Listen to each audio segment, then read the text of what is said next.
Hey everybody, good to see you, and welcome to the Huddle. It's great to be in the studio today as well, and still spread out obviously, but good to be in person with Casey Carl. Casey's the executive vice president of a few things here at Walmart, but the list includes e-commerce, Omni operations, Omni strategy. Casey's had a long career in retail, started a company called North Coast Ventures, which we should talk about a little bit. But Casey, welcome, and great to see you in person. Thank you. Thanks, John. Yeah, so good to have you on. So let's start with who you are, where you're from, and we'll get to Omni, and that's probably the big question people have. Like, Sure. What do you mean when you say Omni? But you're from Minneapolis. Yeah, been in Minnesota for most of my life. Worked at a large competitor of ours for about 20 years, so that kept me in Minnesota, and been here for 6 months, and been pretty fantastic. But yes, but omnichannel is definitely the term du jour right now, and I think everybody, if you ask them individually, would have a different definition of what it means. So, but I think for us, we just have to think about it as truly the end-to-end experience that our customers kind of engage with us on. So everything from our stores to our online offerings in .com, our marketplace, but our call centers, and when we deliver goods to our customers' houses or even into their fridge, like, that's all part of one experience, and that whole thing holistically is omnichannel. Like, it's our unified strategy and our customer experience. That's right. So we started, as many retailers did, in the 1960s, 1962 specifically. 1962, yeah. That was the year. Yeah. That was when the MSRP laws changed in the country, Yeah. and a lot of retailers that are big today, and many that have gone away, were all Yeah. born that year.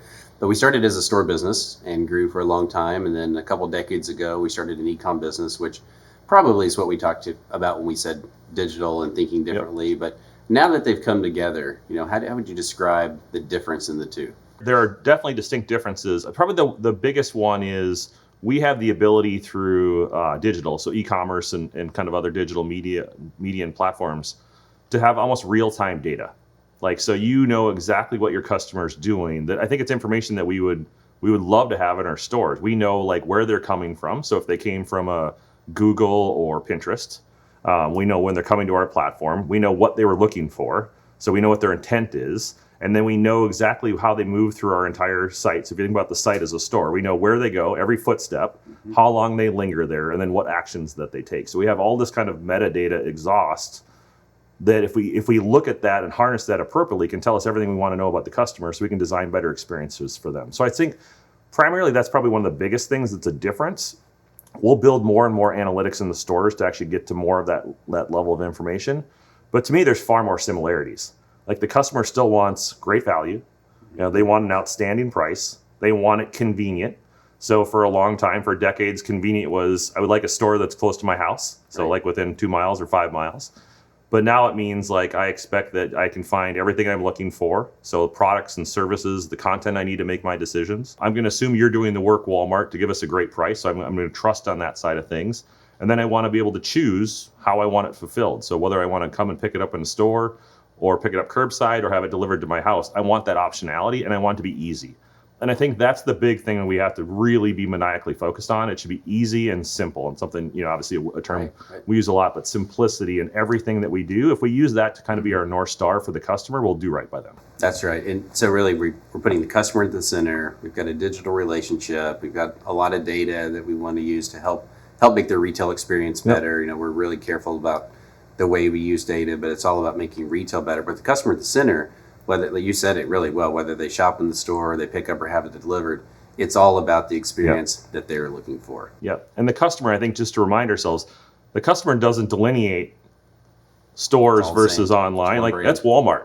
So if it's a good or a bad experience, that's a Walmart experience. And so we've got to make sure that every moment is magical. That's right. They see the spark, and it's all these things. And stores have a really big role to play here. First, for sure, they've got to, our stores, we've got to run great stores with great standards and high quality produce, and the meat department's got to be in stock, and then hard lines has got to be there, and we should be able to pick the entire store within a couple hours or a couple days, whatever is scheduled.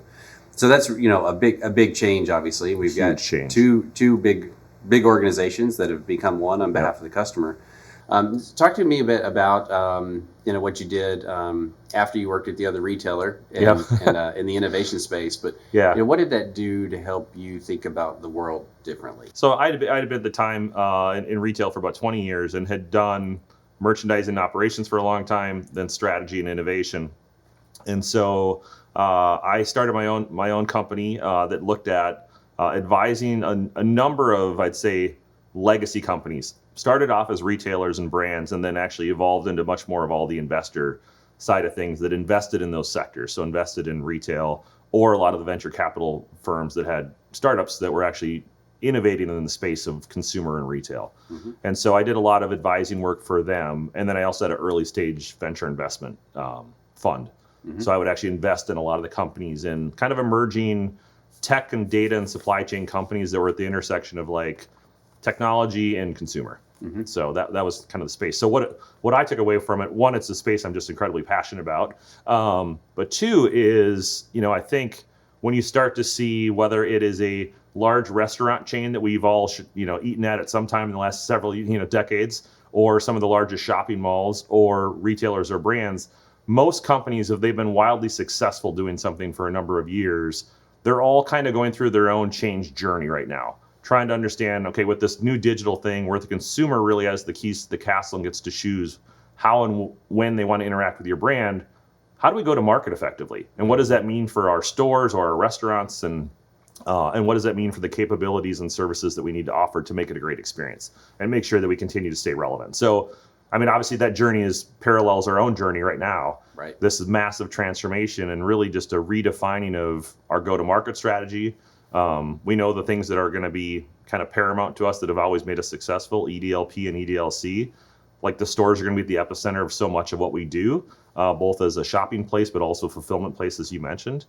But we've also got to change how we operate, using data more effectively, moving with greater speed and purpose, and always be grounded in the customer. So you mentioned earlier, obviously we want to be customer centered as the channels come together and have a great Omni experience, and simplicity is the word. Yep. We want to simplify things for our customers, but also the associates that are in fulfillment centers and stores. There's so much that we can do with our modern tech stack and mobile development to make their job simple. Yeah. So we talked a lot at our year beginning meeting just a few weeks ago about simplicity. So when it comes to associates, how are you thinking about simplicity for them and the way they're able to take care of their store, fill orders, and serve? Yeah, I think much like we want to be customer centric, we want to be associate centric. And if we are empathetic and really understand the journey that all of our associates go through every day, and whether they're tasked to pick orders or they're at the front lines or whether they're in marketing, it doesn't really matter. Like, what are we doing to make their job easier, and where is there friction kind of within what their journey, and then how can we remove that through either greater automation, greater access to data, greater access to insights, et cetera, or sometimes just how we design the work itself. So a lot of process engineering as well. So technology can get you some of the way, but that's not the only thing that can help us solve it. A lot of things are just cultural changes we need to make, along with process changes too. A lot of our audience will be people that are in the field somewhere, and a few of them are on the marketplace team. But difference in marketplace and in the first party business would be great, and how does it help our customers overall? Yeah, so let me start with the customer side of things first. I mean, marketplace, third party marketplace is allows sellers to list their products within kind of their portfolio on our website. And then if we do our job right, to also leverage a lot of our services like Walmart Fulfillment Services to actually fulfill on behalf of our customers. So Marketplace allows us to give much greater suite of offerings in terms of the assortment range. Obviously, it can help make the pricing more competitive because we're pricing stuff and we've got sellers also pricing stuff as well. So we're going to make sure that the customer gets the best price that's out there. So it gives them customer much more freedom of choice. But for the sellers themselves, we have to also remind ourselves they're also a customer of ours. They're a customer on behalf of our customer, but they're choosing to list their products on our website. We're not forcing them to. It's a choice that they're making. So we've got to make sure that our e-commerce platform is wildly productive for them so they can sell the merchandise within their portfolio. We want them to list more and more of their portfolio, and we want them to use more and more of our services like Walmart Connect, fulfillment services, et cetera, to take advantage of what we do really well on their behalf. And so it is truly one of the few things that I've experienced in my career where it's like a win-win-win. It's great for the overall business model. It's great for the customers, and it's great for the sellers if we do our job right. And we started as a small business in 1962 with a single store. Many of our sellers are just starting, or some of them become big businesses, but it's a great way to start. So last thing about you, you're a merchant. We're all merchants. There's a phrase that you'll see written on the walls here in the building that says we're merchants first. Yep. That's a quote from Mr. Sam. But talk about how your early experiences in merchandising help you today. Yeah, I mean, I think in merchandising, first of all, it doesn't matter. I was a merchant in automotive aftermarket and live plants and girls' toys. So like you come to love whatever it is that you're buying. But I think more than that, you really start to understand like how do you create great experiences and great moments, and that usually the products that we're selling is really a means to an end. It's about the experience. It's either about convenience or creating something magical in the world of toys, creating memories. And so I think that's the part you take with it, because now in digital or whether store designed, et cetera, we do those same things every day. We want to create memories. We want to create magic. And so I think that's the biggest thing. Always comes back to the item. And Yeah. Same as you. My first merchandising job was pie filling, and then I bought automotive as well. So Yep. if it's out there, you can do it. For sure. Well, Casey, thanks a lot for the time. It's Yeah. great to have you on the team. And, Thank and you. the definition of Omni and the way we're putting the customer center is really important. So looking forward to what you'll be able to accomplish in the next few years. It's exciting. Oh, terrific. Thanks, John. Thanks, Jordan. Yep. Thanks.